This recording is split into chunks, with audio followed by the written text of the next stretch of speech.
Welcome to my channel. So మనం previous వీడియోలో script part 1 చూసాం కదా. సో ఈరోజు స్టోర్ ప్రొసీజర్స్, అలా ఇన్పుట్ పారామీటర్స్ ఎలా పార్చాలి ఏంటి అనేది కూడా will try to see in detail. Okay, so first ఒక పైప్ లైన్ క్రియేట్ చేద్దాం. Right click, so new pipeline.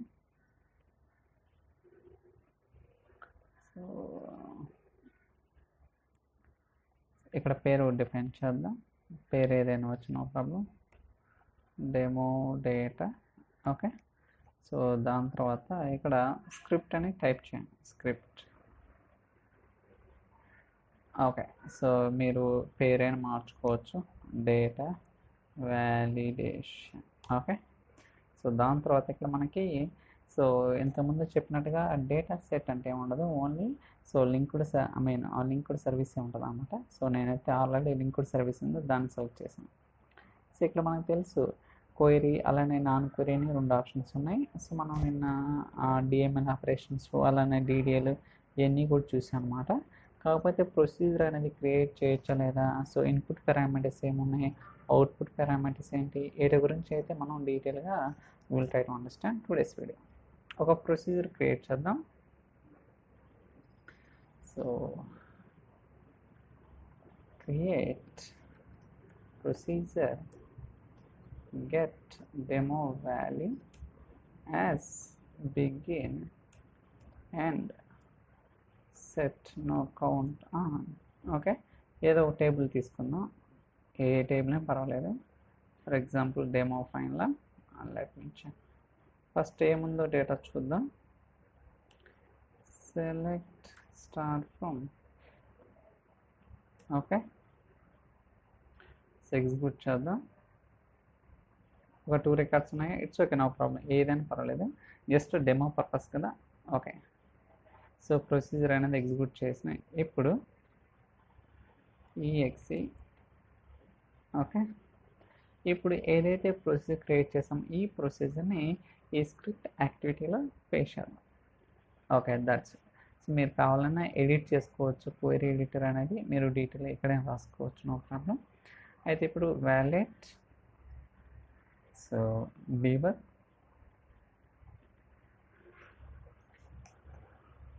So run అవుతుంది.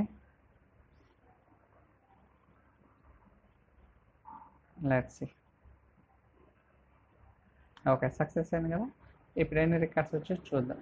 చూడండి ఎన్ని రికార్డ్స్ ఉన్నాయి, 2 రికార్డ్స్ ఉన్నాయి. ఓకే, వాటి వాల్యూస్ కూడా ఇలా ఉన్నాయి అన్నమాట. ఇలా మనం ఏంటంటే స్టోర్డ్ ప్రొసీజర్ కూడా రాసుకోవచ్చు అన్నమాట. ఓకే, ఇంతకుముందు వ్యూ చెప్పాం, select statement, update, delete, alter, create, drop అన్నీ కూడా డిస్కస్ చేసాం. అలానే మనం సో ఫర్ ఎగ్జాంపుల్ సో ఈ టేబుల్ కాకుండా వేరే టేబుల్ తీసుకుంటాను, ఎందుకంటే I want to see different information. So select, so I think కొంచెం స్ట్రక్ అవుతుంది system. So select star from. Okay, so execute చేద్దాం.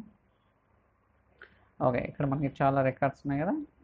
అయితే ఇక్కడ where so ID is equal 1 and so file name. Okay, file name is equal sorry dpt_1.txt. Okay, so ఇది execute చేద్దాం. చూడండి ఇది వచ్చింది కదా. సేమ్ ఏదైతే సెల్ఫ్ స్టేట్మెంట్ ఇక్కడ ఎగ్జిక్యూట్ చేసామో సేమ్ ఇక్కడ కూడా కాపీ చేద్దాం. ఓకే, క్లిక్ అని. ఓకే, ఇప్పుడు ఇది మనకి ఎగ్జిక్యూట్ చేస్తే తెలుసు కదా ఏమొస్తుందో. చూద్దాం ఒకసారి అవుట్పుట్ ప్రాపర్గా వస్తుందో లేదో చూద్దాం. So still it's running. Okay, చూడండి. సో ఇంతకుముందు చెప్పినట్టుగా ఒక రికార్డు అలానే వాటి యొక్క డీటెయిల్స్ వస్తుంది. అయితే ఇప్పుడు ఏంటంటే ఈ క్వైరీలో మనం ఏంటి వాల్యూస్ హార్డ్ కోడ్ చేసినాం. అలా కాకుండా పారామీటర్స్ ద్వారా ఎలా సప్లై చేయాలి. మనకి ఇక్కడ పారామీటర్స్ అని ఉంది కదా, దీని మీద క్లిక్ చేద్దాం. ఓకే, నేను 2 పారామీటర్స్ తీసుకుంటాను. ఒకటి ఐడి, అలానే డేటా టైప్ ఏంటిది ఇంటీజర్. ఇక్కడ సెర్చ్ చేసుకుని కావాలనుకుంటే 32, అలానే నేమ్ ఓకే, ఫైల్ నేమ్ అనొచ్చు, నేమ్ అనొచ్చు, మీ ఇష్టం. ఫైల్ని సో ఈక్వల్ టు స్ట్రింగ్ అనమాట, స్ట్రింగ్. ఓకే, సో ఇక్కడ వాల్యూ వచ్చేసరికి 1, ఇక్కడ వచ్చేసరికి సో డిపిటి కాపీ చేద్దామండి, ఒక్కోసారి స్పెల్లింగ్ మిస్టేక్ పోవడానికి అవకాశం ఉంటుంది కాబట్టి. ఓకే,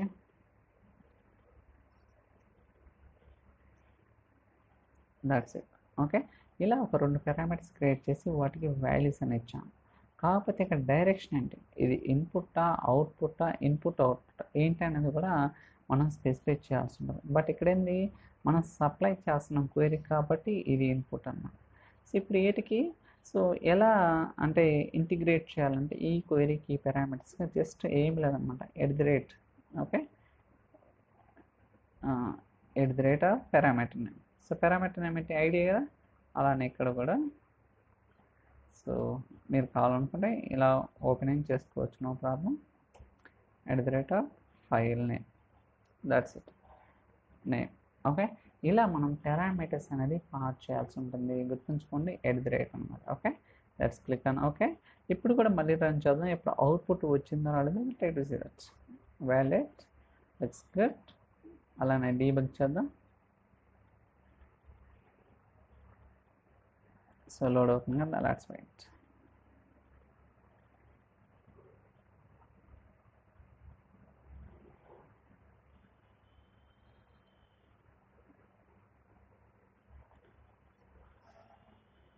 చూడండి, సో సేమ్ ఇందాక ఏదైతే అవుట్పుట్ వచ్చిందో ఇప్పుడు కూడా సేమ్ అదే అవుట్పుట్ వచ్చింది. ఇలా మనం ఏంటంటే సో ఇన్పుట్ పారామీటర్స్ని సప్లై చేయొచ్చు. సో మీరు హార్డ్ కోడ్ చేశారు కదా, ఇలా కాకుండా ఈ హార్డ్ కోడ్ చేసే బదులు పారామీటర్స్ సప్లై చేయొచ్చు దీనిలో. అలానే వేరియబుల్స్ ద్వారా తీసుకోవచ్చు, మీ ఇష్టం, మీకు ఎలా కావాలంటే అలా తీసుకోవచ్చు. ఫర్ ఎగ్జాంపుల్ ఇక్కడ పారామీటర్స్ ద్వారా తీసుకుందాం, ఐడి, అలానే ఫైల్ నేమ్, సో ఇక్కడ వచ్చేసరికి ఇంటీజర్ 1, అలానే ఇక్కడ కూడా డిఈపి. ఓకే, చూడండి, సో ఇప్పుడు నేను 2 పారామీటర్స్ క్రియేట్ చేసి ఏదైతే పారామీటర్స్ క్రియేట్ చేస్తానో ఆ పారామీటర్స్ని ఇక్కడ కాల్ చేస్తాను. ఇక్కడ హార్డ్ కోడ్ చేస్తాం కదా, అలా కాకుండా చూడండి దీని మీద క్లిక్ చేస్తే ఐడి, అలానే file name, that's it. Okay, so ఇప్పుడు మళ్ళీ రన్ చేద్దాం, డీబగ్. చూడండి ఇదే సేమ్ వాల్యూస్. మీరు కావాలనుకుంటే రన్ టైంలో చేంజ్ చేసుకోవచ్చు, there is no problem. Click అని ఓకే. సో లోడ్ అవుతుంది, రన్ అవుతుంది.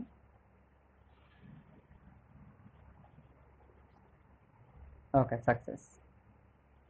చూడండి ఎంత వచ్చింది, సేమ్ అవుట్పుట్. అలా కాకుండా మీరు వేరియబుల్స్ ద్వారా కూడా ఎగ్జిక్యూట్ చేసుకోవచ్చు. అంటే ఒక 2 వేరియబుల్స్ క్రియేట్ చేస్తాను, ఐడి, నేమ్ అంటే ఫైల్ నేమ్ అనమాట, మీరు పేరు ఏదైనా ఇచ్చుకోవచ్చు, నో ప్రాబ్లం. సో వాల్యూ ఇస్తున్నాను, అలానే 1. ఇక్కడ డేటా టైప్ అనేది 3 ఉంటాయి కదా, స్ట్రింగ్, బూలియన్ అరే, కాబట్టి నేను స్ట్రింగ్ ఇచ్చాను. సో ఇప్పుడేంటి, ఈ పారామీటర్స్ వల్ల వేరియబుల్ కాల్ చేస్తాను. Okay, clear content, variables, ID, okay, దాని తర్వాత so clear content, variables, file, that's చూడండి. ఫస్ట్లో హార్డ్ కోడ్ చేసాం, దాని తర్వాత పారామీటర్స్, దాని తర్వాత వేరియబుల్స్. ఇప్పుడు మళ్ళీ రన్ చేద్దాం, valid, looks good, debug, okay.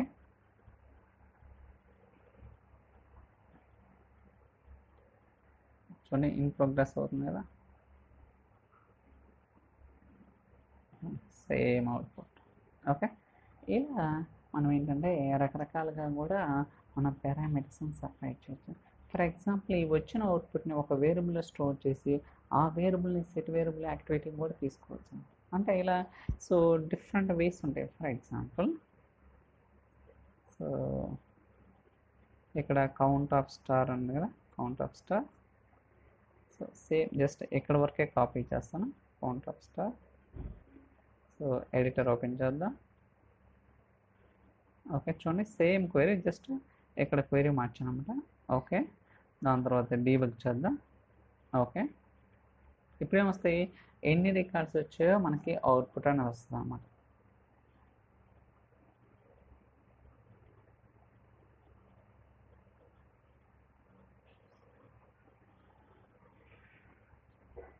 Refresh అవుతుంది.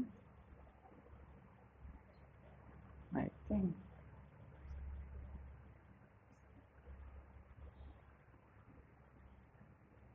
something error వచ్చింది. Let's see. Argument series.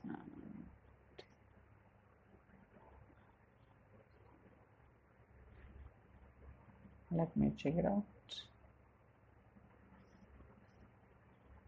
Okay, ఎందుకు వచ్చింది ఎర్రర్? ఓకే 16 కదా.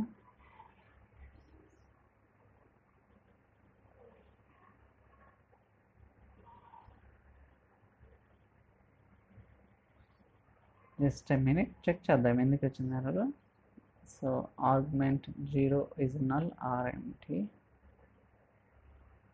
So why it's empty? క్వెరీలో బాగానే ఉంది కదా. Select count star from table name. Oh got it. పేరు అనేది ఖచ్చితంగా ఇవ్వాలి.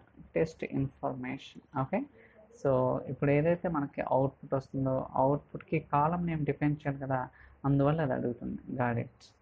Wallet. Okay, debug. Okay, so ఒక్కోసారి జనరల్గా ఎర్రర్స్ అనేది వస్తాయి. ఎంతమంది చెప్పాయి కదా, చూడండి రకరకాల ఎర్రర్స్ వస్తుంటే వాటిని ఫిక్స్ చేయటం. That's it. సో రన్ అవుతుంది. Let's wait. ఓకే, ఇప్పుడు చూడండి సక్సెస్ అండి. ఎంత వచ్చింది? టెస్ట్ ఇన్ఫర్మేషన్ అనే కాలం యొక్క కౌంట్ 1 వచ్చింది. ఓకే, సో ఇలా మనం ఏంటంటే సో అవుట్పుట్ తీసుకోవచ్చు. ఇప్పుడు ఏం చేయొచ్చు అంటే ఆ వచ్చిన అవుట్పుట్ని వేరే వేరియబుల్ స్టోర్ చేసి యాజ్ అవుట్పుట్గా ఆ వేరియబుల్ని సెట్ వేరియబుల్ యాక్టివిటీని కూడా రీడ్ చేయొచ్చు. ఓకే, ఇలా మనం ఏంటంటే ఒక్కోసారి మనకు అవసరమైంది. ఫర్ ఎగ్జాంపుల్ ఈ క్వెరీ రన్ చేసినప్పుడు ఆ వచ్చిన కౌంట్ అనేది ఒక వేరియబుల్ స్టోర్ చేయాలి. ఆ వేరియబుల్ని సెట్ వేరియబుల్ యాక్టివిటీ కానీ లేకపోతే వేరే పర్పస్ మీద యూజ్ చేయడం కానీ ఇలా రకరకాలుగా మనకి రియల్ టైంలో అయితే ఉండడానికి అవకాశం ఉందంట. సో ఐ మీన్ డైరెక్షన్ అయినా చూసుకోవచ్చు మీరు. అవుట్పుట్ ఉంటుంది, అలానే సో ఇన్పుట్ అవుట్పుట్ ఇలా మనకి సో డిఫరెంట్ వేస్ ఉంటాయి అన్నమాట. So depends on the situation బట్టి మనమైతే యూజ్ చేయాల్సి ఉంటుంది. ఏది ఇన్పుట్ ఏది అవుట్పుట్, అలానే ఇన్పుట్ అవుట్పుట్ ఏంటి, ఇలా డిఫరెంట్ యూజ్ కేసెస్ అనేది మనకి స్క్రిప్ట్ యాక్టివిటీలు అయితే ఉంటాయి అన్నమాట. ఓకే, ఇది కూడా చాలా యూస్ఫుల్ అవుతుంది రియల్ టైంలో ఒక్కోసారి. I think that's all for today's video. ఈ వీడియో కనుక మీకు నచ్చినట్టయితే like, share, subscribe. Thank you so much for watching. We'll catch you in the next video. Chalo, bye.